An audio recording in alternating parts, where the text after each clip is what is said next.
kia thứ ngamena kitanga e te atua.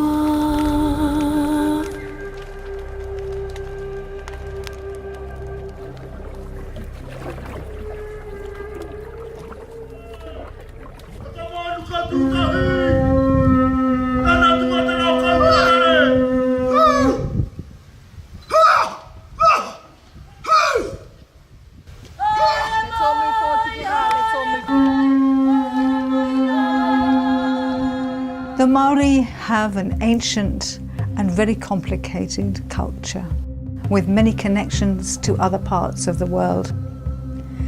In this episode, Under the Carpet, we're going to present a more complete picture of New Zealand and her very complex past. In the first episode of Skeletons in the Cupboard, we explored the story of the red-haired people of New Zealand and their arrival into the Pacific via Peru and Easter Island. We met Monica Matamua, whose DNA ancestry dated back to ancient Persia. And we heard from a number of historians, all of whom offered information about hidden evidence and lost archaeology. Before that, in Cousins Across the Sea, we delved even further back to an ancient legend which told of the early Hawaiians coming from Alaska, a legend that has been buried in the vaults of the Bishop Museum in Honolulu. The common thread in these two films is the hiding, the obfuscation of important oral histories and the disparaging of proven yet inconvenient evidence. In this episode, we're going to go deeper, under the layers of lava, volcanic ash, sand and embargoes, to discover the deepest, darkest history of New Zealand and to find out just how long people have really been living here.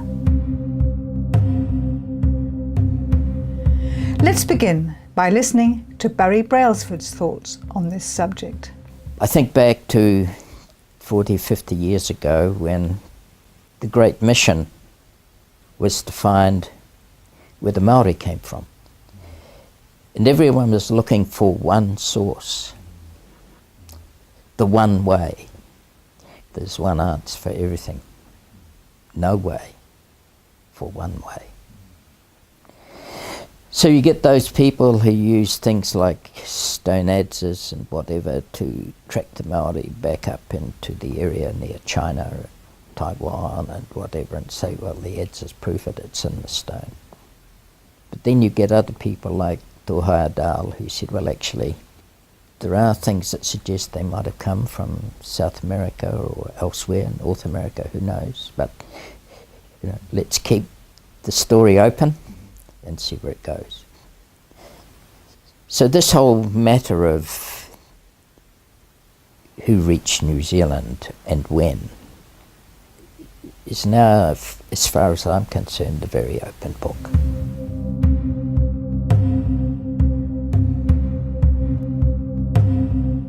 Another author, Gary Cook, who is also interested in this early history, agrees it's a very open book. Right, it certainly is. The Secret Land of People Before was a book which was inspired by the fact that for many, many years, from a very, very young boy, I'd heard stories of the fact that there may have been other people living in New Zealand prior to the people we know as Māori coming to this land. In our research, we started to discover that there was archival material in libraries and museums around the country in the form of early writings by anthropologists and early explorers in this land, in the forms of diaries and reports in the journals of the Polynesian Society and the transactions of the New Zealand Institute. And we went through what I call the discarded history. The historians of today don't recognise. And we came up with this book, The People Before.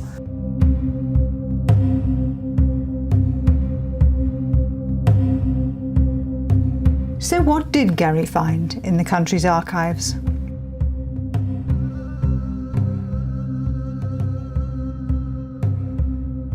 An amazing event took place in 1874 in Auckland, right in the centre of what is now Auckland City. And workmen were working in a street called Coburg Street, which is now High Street, on the intersection of Wellesley Street, right near outside where the present-day art gallery is.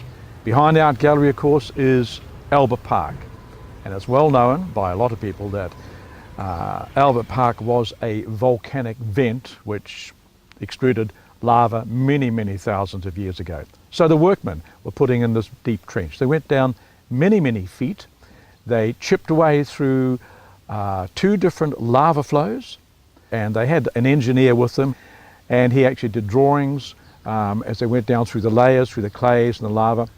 They got below the last lava flow, and lo and behold, there was a blackened tree stump there. Alongside the tree stump was an adze. And they pulled the tree stump out to examine it further because it had been cut. And it was a manuka tree, and it was quite a wide girth. Talking to geologists, there is a variance in the time that they give, but anywhere between 30,000 and 60,000 years is what some geologists say, that those lava flows came out of that vent in Albert Park in the middle of Auckland. So what we have to ask is, who was there cutting manuka tree down that long ago? It's a good question. Who were they? Ngāi Tahu oral tradition talks of an ancient tribe living around Lake Hawea in the South Island who had dark skin, curly hair and skinny legs, very similar in appearance to the Australian Aboriginal. Their tools were also very similar, and it was said they had come from a land to the west. Genetic studies have pointed to a global expansion of a people from Africa known as the Australoids 50 to 70,000 years ago. Remnant populations of this group survive today in the DNA of the Indian Veda, the Andaman Islanders, the Ainu of Hokkaido, Japan, the people of Tierra del Fuego and the Australian Aboriginal.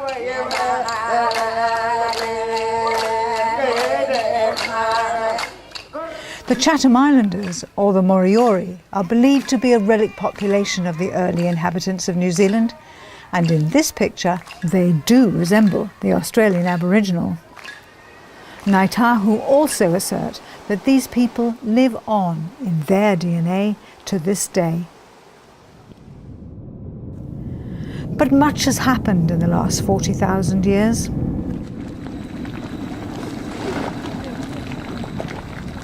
New Zealand's position on a tectonic plate boundary puts it in the firing line for devastating geological events, as told to us by John Johnson from the Gumdiggers Park. There's been numerous disasters in New Zealand. In the Aopori Peninsula here, entire forest was wiped out here twice we know of, so entire forests, not just the old tree, they were completely obliterated by some disastrous event. And then again 45,000 years ago, another disaster, tsunami generated by perhaps comet asteroid impacts in the Tasman. Also there was one 6,000 years ago in a place called Henderson Bay where the deposits of the tsunami from PAPS, the Kermadec Trench, or one of the tectonic plates down in Tasman, they found deposits of, I think it was 32 metres above current sea level, which was, it was just a deposit, so the wave perhaps was a lot higher than that. I suppose because we're a fairly low-lying peninsula, we're susceptible to those sort of events. Who knows what's going to happen next? New Zealand has, without doubt, suffered many natural catastrophes that have annihilated populations over the millennia. For instance, the Orowanui explosion 26,500 years ago, that was 100 times the volume of the last Taupo eruption.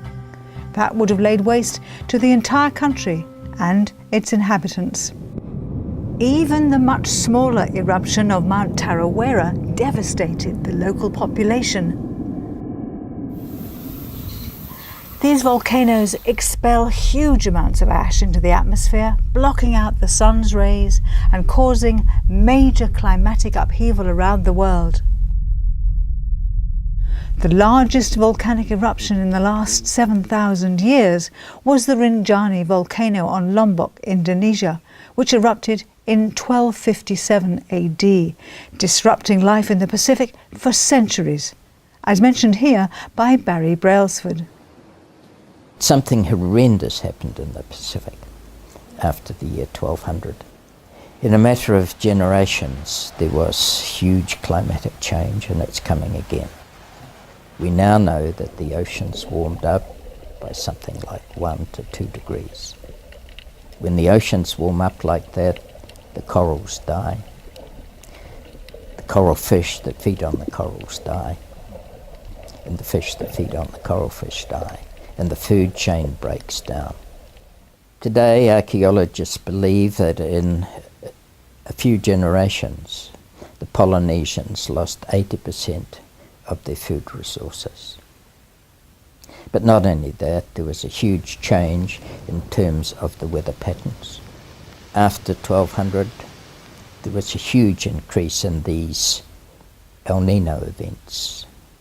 So the whole of that tropical, subtropical area was affected hugely by swings in the weather patterns from year to year.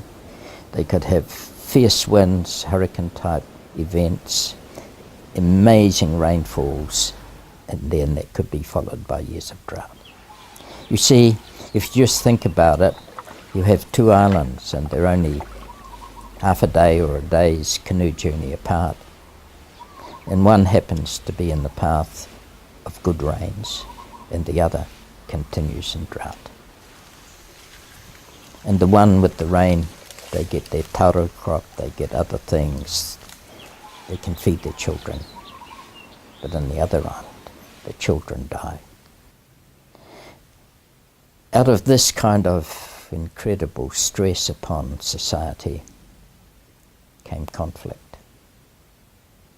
And that conflict continued and developed and grew until, to protect their children, to ensure the survival of life, they developed the warrior culture. The people of the Pacific reacted predictably to the devastation of the environment and their food resources, but this was by no means the end of it. Well, as the Maori stories go, fiery things coming out of the sky. There's a very interesting story in the South Island, and it looks like this event would have occurred just over 500 years ago. And the Maori and Maori legends down there, they say that the sky was full of fire, and fire came down close to the earth and set the forests on fire. And then the fire descended into the ocean out of sight of the land. Now, it's fascinating that probably about 10 years ago, an Australian geophysicist working with an undersea exploration company noticed a very large crater on the floor of the Southern Ocean not far from Stewart Island. The survey ship was able to go across this gigantic crater, and they pulled up samples from the ocean floor, not very deep in the sediment, which were tektites. So therefore, there was an event which occurred 500 years ago, and the resulting tsunami swept right up the coast of New Zealand, and it is believed also, this answers a query that many scientists in Australia have had for many years, why was there sea debris way up the Sydney Harbour up towards the Blue Mountains and caused devastation there as well. So this was a mighty event, and it was a catastrophic event. Not only do Maoris record this event as the fires of Tamatea and the Mahuika comet impact, it was also recorded by the Chinese, who happened to be there at the time. Yes, it's very interesting, because in the book published a few years ago by Gavin Menzies, The Year the Chinese Discovered the World in 1421, The fleet which set out from China under the Admiral Zheng Hui divided into 4 different flotillas, and the flotilla that came into the southern oceans and dipped down towards the Antarctic and then up towards New Zealand, well documented in Chinese literature, they were engulfed by this fiery cataclysmic event. And the record shows that nearly all the ships in this flotilla were set on fire, and then subsequently what was left was sunk by the massive tsunami, with the exception of one of the big ships, which was sheltered in the lee side of an island. And they survived and took the story back.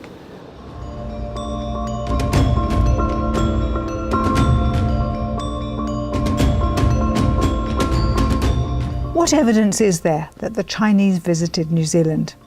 On the northern side of the Hokianga, there is, up in the ridge wall, they call it an ancient Chinese fort. There's a passage, it's carved out of limestone, rooms off and what have you, about 150 metres long. But unfortunately it's all covered with sand now and pine tree. But down in the valley below that, 1902, old Percy Harris was a kid. Him and another fellow rode over that side and came across all these plates and china and bronze cannon and what have you. Vince Heatley saw this with his own eyes when he was a child. This would have been 1959, 1960, thereabouts. Older brother and I, we were down at the sandhills at Okanoni, and we're looking out towards the sea. Down in the sand hollows was this, which I've put a bit of sketch on. We could see about 25 to 30 yards of it sticking out of the sand, and somebody has spent a lot of time digging this out. I couldn't climb from the bottom up onto the top. It was about a good 4 feet high, and I remember running into each of these little rooms and climbing up the sand and getting up on top and calling out to my brother, "Alan, here I am," and I'd run down and I'd run into a different one again. All the way around the rooms there were these holes dug into this white lime rock, and when you dug down into the hole there's a burnt log, a burnt column. On the stump. They were all the way around it, as though it had had A roof framework and something coming up over it. Unfortunately, there has been no archaeological dig on this site, so we're unable to say how old it is or who built it. Over the years I've asked a lot of people if they've ever seen them, and they all look at me and laugh. And this old elderly gentleman, if I remember rightly, I think is an unusual name. His name was Friday Selwyn, and he was well in the 70s, late 70s, and as a kid he could remember seeing them. No. And he's the only person that I've spoken to. He drew a sketch with a stick on the sand at Kotu Point, just about the same as what I'd seen. He said, "I can remember seeing that when I was a kid, and I've never seen it since, and I have been back to the sandhills many times and never seen them." I'll tell you something else that we found down there one day. On the sandhills, a different time we'd gone down from this, closer to the water and around towards the north head wall. We were walking along just after a storm, up on the sandhill still, and we found 5 wooden crates. Big wooden crates. I couldn't climb on top of them, they were too tall for me. The wind had blown all the sand away from them. Now these boxes had no nails in them. All held together with wooden dowels had been driven in through it. So we managed to get the knife in and lever, and we broke some of these little bits of doweling off, and we got the first bit of wood off. And inside it was the weirdest looking straw I've ever seen. It was straw bigger than my finger, real coarse looking straw. And next minute Alan picks up a plate and he says, "Look at this thing." And there's a white plate like this, and he says, "Look at these funny looking pictures." And he had these funny pictures all the way around the outside, and they were blue. Everything was painted blue around the outside, and it was blue, funny shaped blue buildings with things sticking up on the corners of the roofs. And I hold it up to the light, and next thing, you can see through this, look, there's the sun. We thought, bloody hell. Yeah. So we're looking at this thing there, and what are we going to do with these? And next thing, good frisbee, so I shouldn't tell you, should I? But I tell you, we made some unbelievable frisbees. You chuck one and we get another one out and we'll chuck it to see if we could break them. Well, we did, we broke quite a few of them.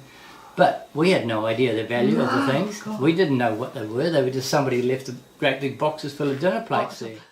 Vince's description of translucent eggshell porcelain plates gives us a fairly good indication of its age, as this type of china was produced during the Ming dynasty from 1402 to 1424. So this fits in principle, with the Chinese voyages of 1421. But was this their only visit? On the coast here we've got 110 officially recorded wrecks. And I found another 57, and it's these unknown ones that I'm very, very interested in. And there was this washout October, November, and one of my team was up the beach and saw these ribs sticking out.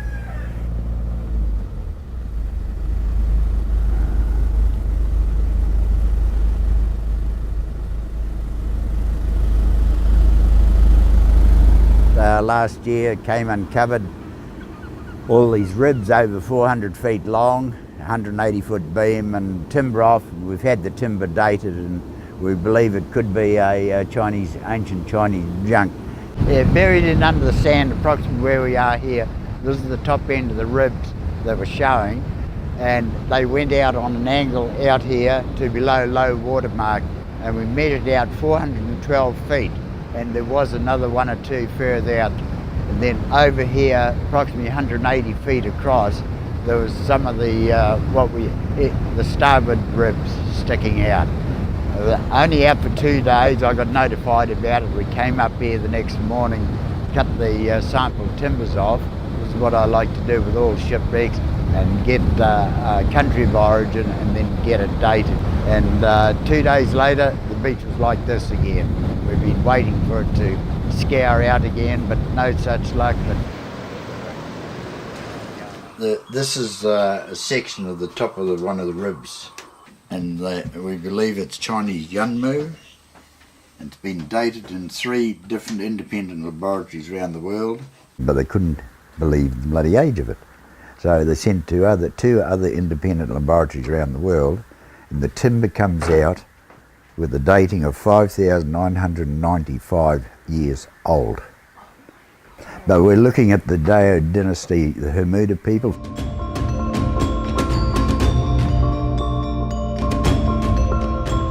The Hermuda culture was a seafaring nation who lived by the Yellow Sea between 7,500 and 5,000 years ago.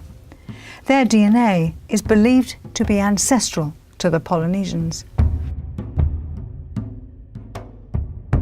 A paper published by Professor Haikai Tane asserts that the Hermuda people were making regular trips across the Pacific. It had always been assumed that they sailed bamboo rafts with multiple centreboards, but the 400-foot-long shipwreck discovered by Noel Hilliam challenges our perception of the shipbuilding capabilities of these people. Please explain what that is. That is handmade sun-dried fabric, complete with the Coolies logo on the end. They got a grain of rice for every one of these made. And where's that one from? Up near the timbers of this wreck on the coast here. Oh, true. But perhaps someone might be able to recognise the symbol, the family. Coincidentally, Hawaii Loa, the legendary discoverer of Hawaii, was from the Yellow Sea. According to ancient Hawaiian legend, his vessel was so big it was often called an island, and his voyages would last for over a year. Hawaiian oral history says that his brothers Kanaloa and Ki colonized the Marquesas and Tahiti respectively, and a grandson settled Samoa. Were Hawaii Loa and his brothers sailing these massive 400-foot ships 5,000 years ago? Further evidence that people were navigating the Pacific at the height of the Hermuda culture was uncovered by archaeologist Masashi Chikamori on Rarotonga, where he found a cooking pit over 5,000 years old. If a boatload of people from East Asia did arrive in New Zealand that long ago, what other evidence is there to support it? Professor Haikai Tane published a paper in China on the discovery of icons which are carved in a rock shelter in the South Island, which are ancient Taoist Chinese, which go back in New Zealand 4,500 years. The main feature of it was a New Zealand famous rock carving called the Rua Taniwha. And the Taniwha, of course, is a mythological figure in Maori stories, often depicted in a dragon-like form and quite a fearsome creature. So this was named the Rua Taniwha. No great mystery, because anthropologists today say that the people who came out of southern China 7,000 years ago are the Proto-Polynesians, and the people that moved from southern China, southern Asia, up through the Pacific. Now, what Haikai Tane found when he looked at the type of carving, he could see there were features which were familiar to him as a Taoist student. So he took copies of this drawing or the carving back to China to his teachers, who then sent it to other universities, to Taoist scholars, who then looked at the carving and said, we can read the symbology in this Rua Taniwha carving, and the carving itself, whilst it is a stylized figure, is actually a land map of the whole of the Waitaki Valley area, right from the coast, right up to Mount Cook, Mount Aorangi in the middle of the Alps. So here is an ancient map depicted on the roof of a rock overhang in the middle of the South Island. But the Chinese were not the only people to sail to New Zealand. Some extraordinary discoveries in Northland over the last century shine a light on previous visitors, but they have yet to be thoroughly investigated. They include a Tamil ship's bell that was used by the Ngāpuhi people as a cooking pot, and a boulder found on a farm that was covered in Sanskrit writing, suggesting a Hindu presence at some time in the past. Chalked it in, and the farmer that's on that saw up the Hokianga actually, he will not allow anyone near. He's the same as down here. Are these relics from shipwrecked sailors, or did these people actually contribute to Maori culture? Jason Phillips hints that the Hindu god Shiva lives on in folklore as Kiwa. We're the offspring of those who combed the long wavy hair of Kiwa. And Kiwa's the Pacific, the ocean, god of the ocean.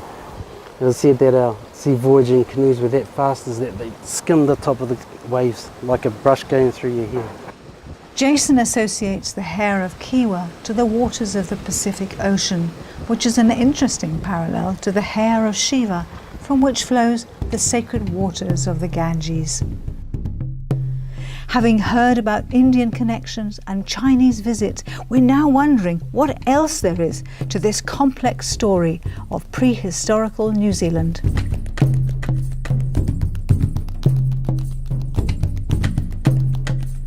Martin Dutre, in his book Ancient Celtic New Zealand, puts forward evidence there may have been an even earlier contribution to New Zealand culture by people from the opposite side of the world who he believes were mapping New Zealand 3,000 to 4,000 years ago. Okay, we're now at Silverdale, and in 1971 there was a great big hill here that the road used to have to wind around it. So it was decided that they would get rid of the hill and create this beautiful big intersection. But as they brought the machines in at the very crown of the hill, they found a cluster of 12 massive concretion boulders right on the top of the hill. Well, it was a real enigma because concretion boulders can only naturally form down in sea sediments. But these were at the top of a washed clay hill. So it was a real mystery at the time as to why they were there. Well, the reason that they were there is that they were part of a massive alignment system that runs right across the Auckland Isthmus. And we've traced that alignment system from Pukemore Hill in Huntly through to the Mount William Walkway. It then goes to Totara Park in Manukau. It then goes to a mound on the top of Mount Wellington.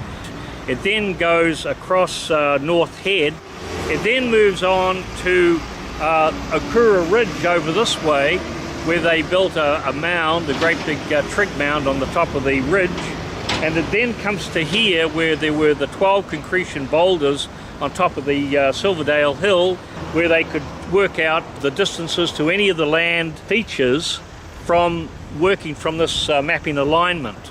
And I talked to a kaumatua from Ngāti Kuri, and he talked about how when his people arrived in New Zealand in the year 700 AD, how they encountered another people here that they called the surveyors, because these people were so busy setting up standing stones and different types of markers across the landscape, all to do with surveying and mapping the country.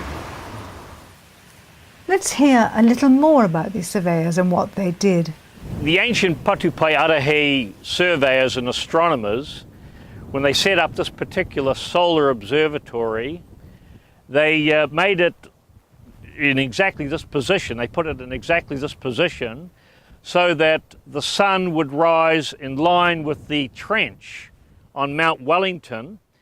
And when the ancient Patupai Arahi astronomers saw that, they would know absolutely that that fixed point gave them their day of the equinox. And then, according to that, they could do their calendar count and figure out any day throughout the entire 365.25 day year, and all of the times of planting, harvesting, fish migrations, whatever. Now, the spread between the summer solstice back to the equinox here around the Auckland Isthmus is about 30 degrees.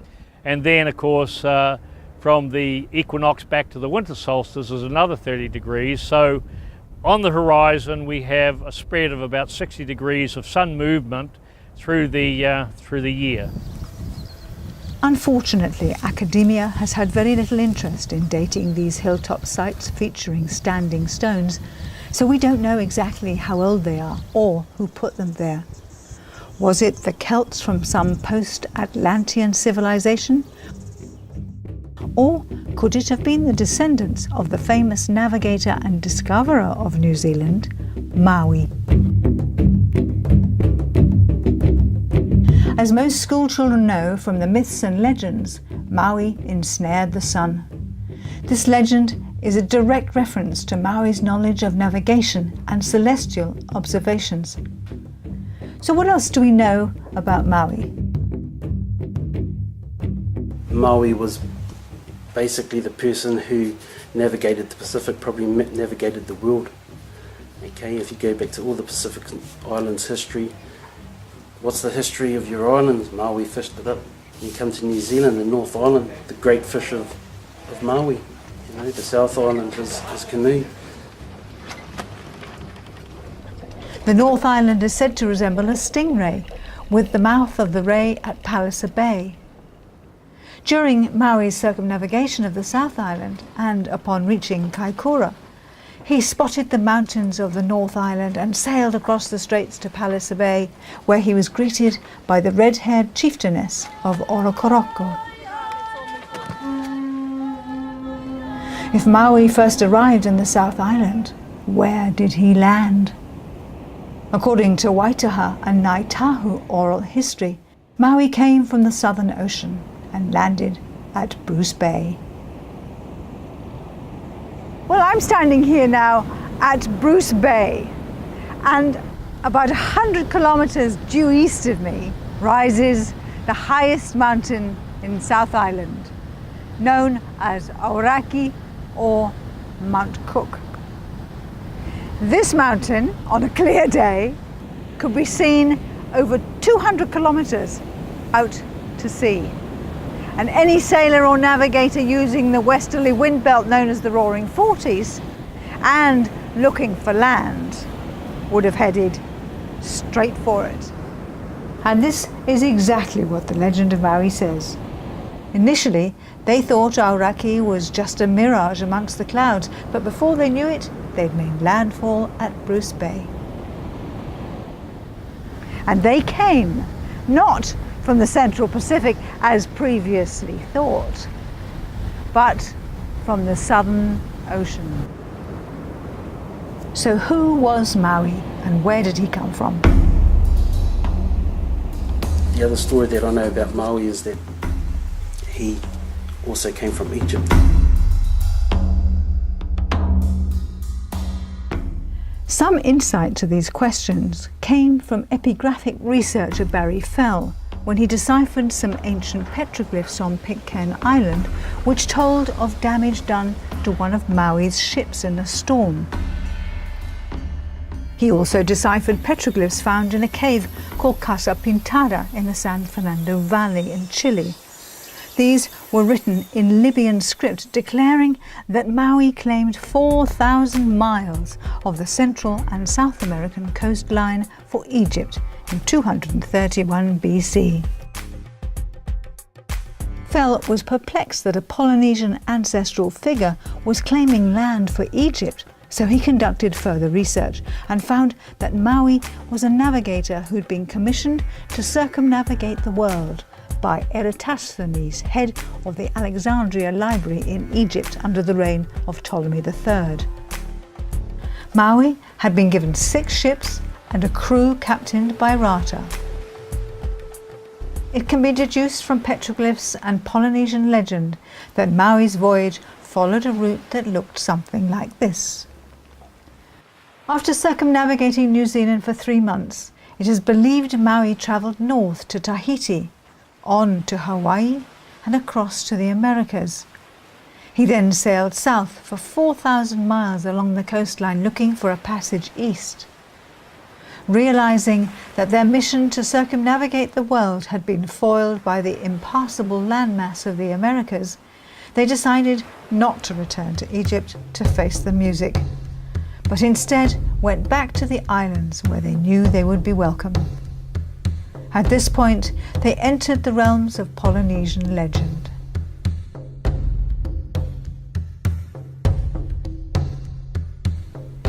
It seems he made quite a name for himself in Tonga, where there's a massive stone archway named after him.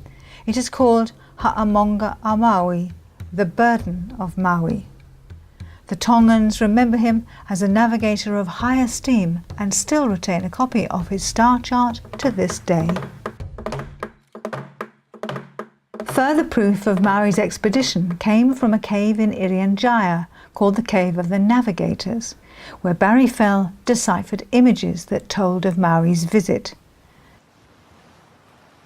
This clearly shows that Maui passed through the islands of eastern Indonesia, reprovisioning his ships in the home of the Indonesian rice paddy rat, also known as Rattus exulans or Kiore, the Polynesian rat. After leaving the Cave of the Navigators, Maui experienced strong headwinds, so he chose to head south into the westerly wind belt of the Southern Ocean, arriving at Bruce Bay with rats on board. The possibility that it was Maui who brought the Kiore to New Zealand from eastern Indonesia is strengthened by the fact that some of the earliest Kiore bones come from places that Maui visited: Shag River, Palliser Bay and Hawke's Bay.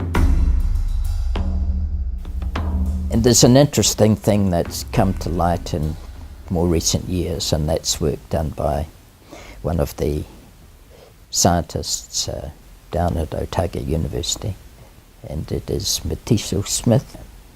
And she is an amazing researcher, very talented woman who's unravelling so much of it for us in the new science. And this is what she shared a few years ago.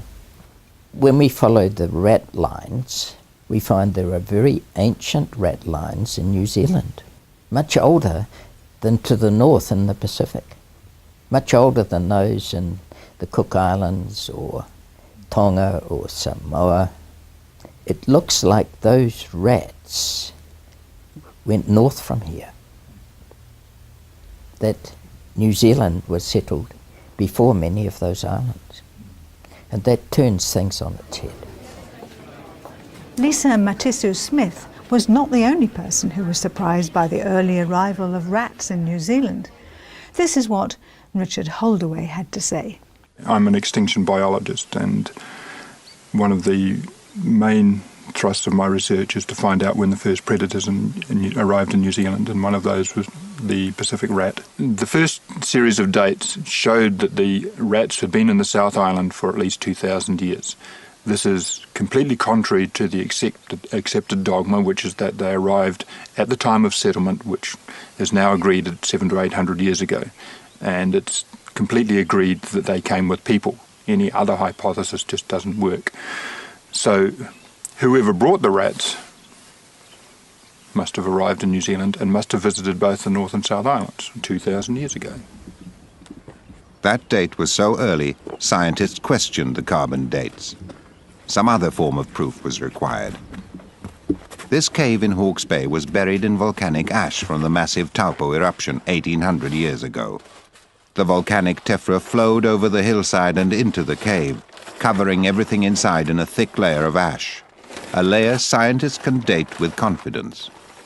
Now that line there was the floor of this cave about 1,800 years ago, when this material came in across the terrain and into the hole and filled it up from there up to here, sort of ponded it in and sealed everything underneath.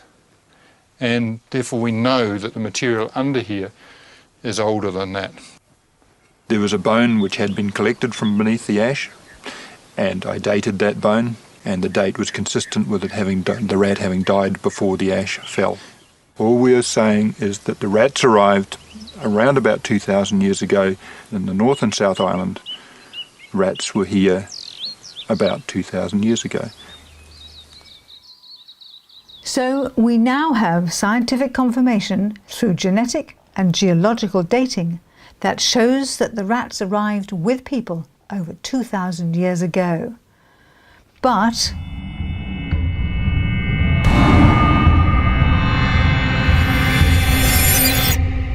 a government employee by the name of Bruce McFadgen was commissioned to debunk Holdaway's work.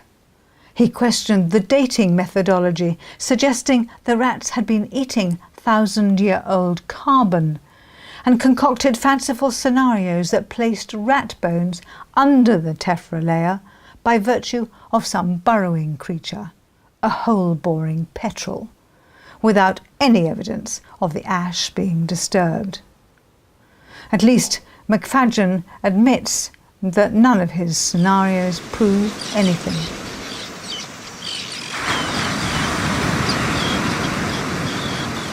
Whilst on the subject of things hidden under the carpet of ash, we were astonished by discoveries made at Lake Pukawa in the 1960s. See this bone? It's a tibia, and it's the tibia of Dinornis giganteus, otherwise known as the moa. Now this bone was found during an archaeological excavation very close to where I am at the moment, near Lake Pukawa. And this bone was in an upright position like this in the lake, along with many, many others, as if the moa himself had got stuck in the mud. Now the subsequent excavations by an archaeologist named Russell Price found hundreds of moa bones that had been heated and broken. Suggestion was that somebody had been eating their dinner of moa.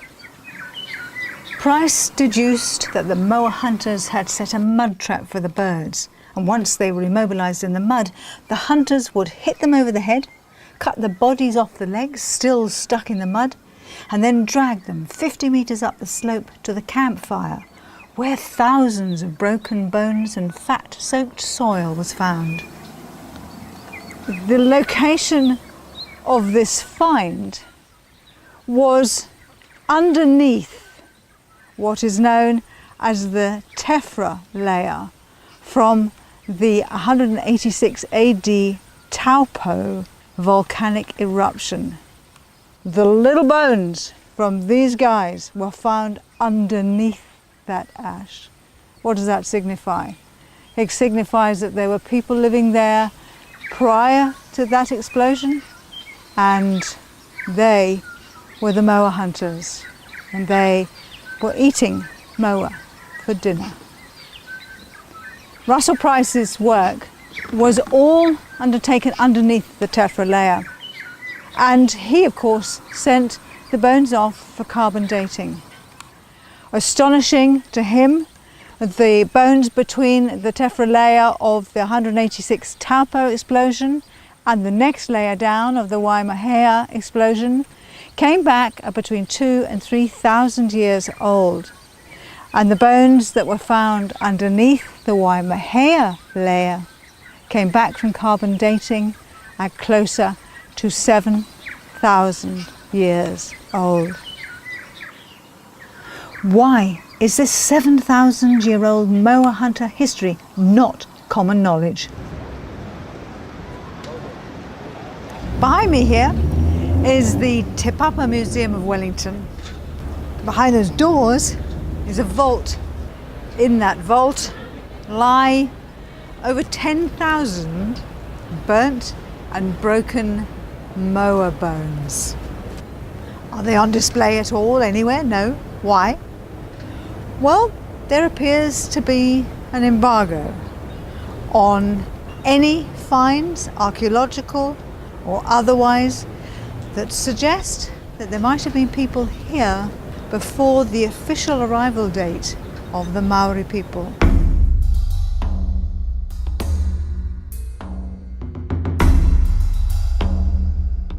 It is disturbing that much of the information regarding Price's work has now been lost or hidden. And we smell a rat when we find that once again Bruce McFadden had been brought in to debunk evidence of early human occupation. He concocted a fanciful scenario suggesting that a large femur and other cooked moa bones had fallen down cracks in the mud, thereby magically arriving beneath the ash layers. However, the dating of the bones still showed they were between 3,000 and 7,000 years old. Russell Price was crushed by this ridicule of his hard and honest work, having devoted nearly 20 years of his life to it. What is particularly intriguing is that very recently Bruce McFadden has been involved in a similar find in the Taihape area, one which appears to have uncovered the presence of moa tibias, just like our pukawa bones, in sediments below the Taupo tephra and stuck in a mud trap. To date, no torso bones have been found, which suggests that the cooking pit and midden are yet to be discovered. Now that the facts stare McFadden in the face, will he finally admit that he was wrong and exonerate Russell Price for his groundbreaking work in the understanding of New Zealand's ancient people?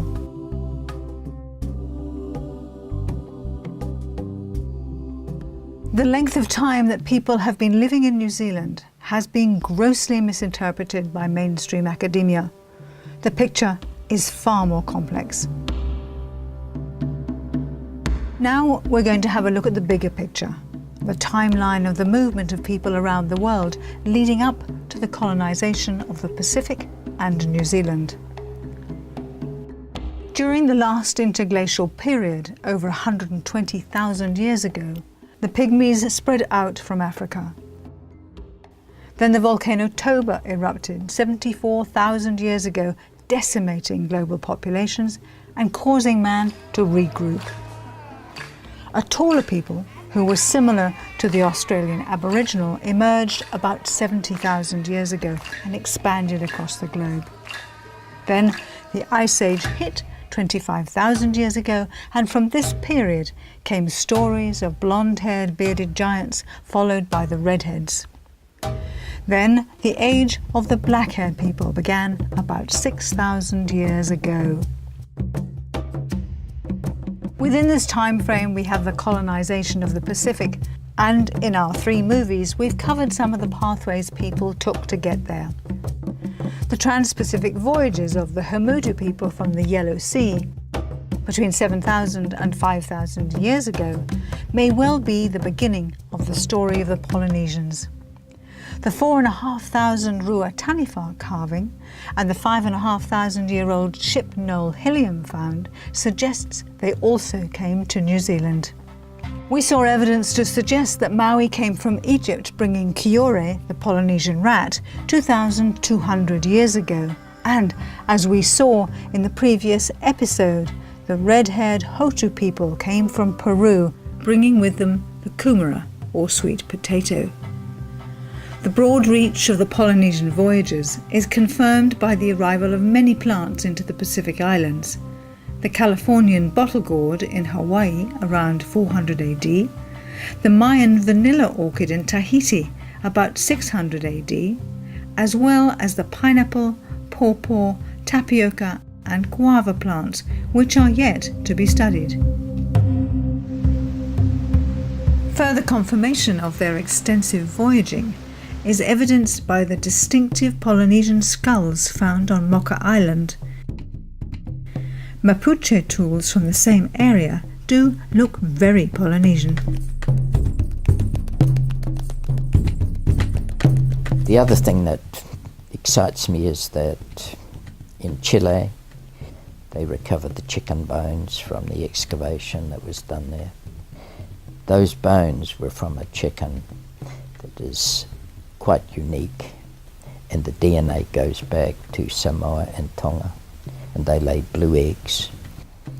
And when that news came out about what that meant, the New York Times, and I've got the little article that it said, "We now know who the greatest mariners in the world were, the greatest voyagers were the Polynesians."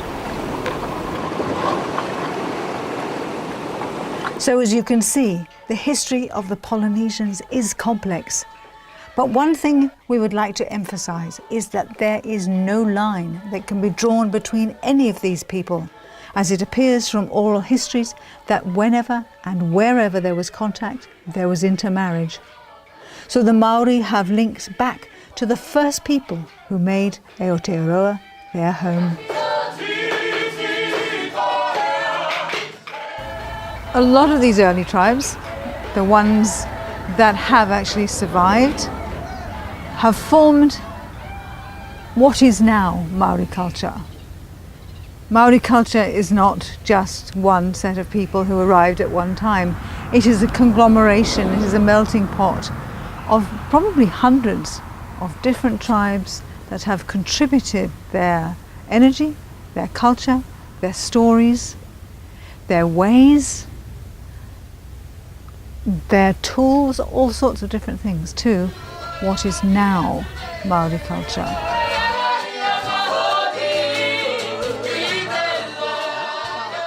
But although scientists have been trying to unravel this amazing history, they are being thwarted at every turn.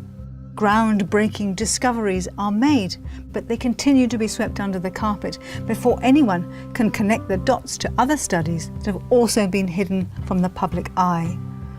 Why have there not been more archaeological studies undertaken at the location of the Manuka tree stump? Why hasn't anybody investigated the ancient ship Noel Hilliam found? And why haven't there been more studies done on the moa middens discovered under the Taupo ash? Why have Matisu Smith's and Holdaway's findings on the rat DNA been pushed aside? And why has Bruce McFadden attacked and denigrated both Price's and Holdaway's work? These groundbreaking findings could open up new fields of research that would surely explain this complex and exciting Pacific prehistory. But why isn't this being done? because it would mean that the history of New Zealand would have to be rewritten. For people to have a sense of identity, knowledge of their history is vital. When that history has been erased or altered, pride and understanding is compromised. And that's what's happening in New Zealand today. Nobody dares rewrite the history to tell the truth, only to rewrite it to bury the truth. And for what reason? Well, we'll leave that for you to decide.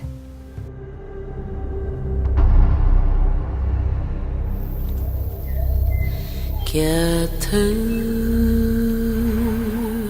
ngamana ki tanga e te atua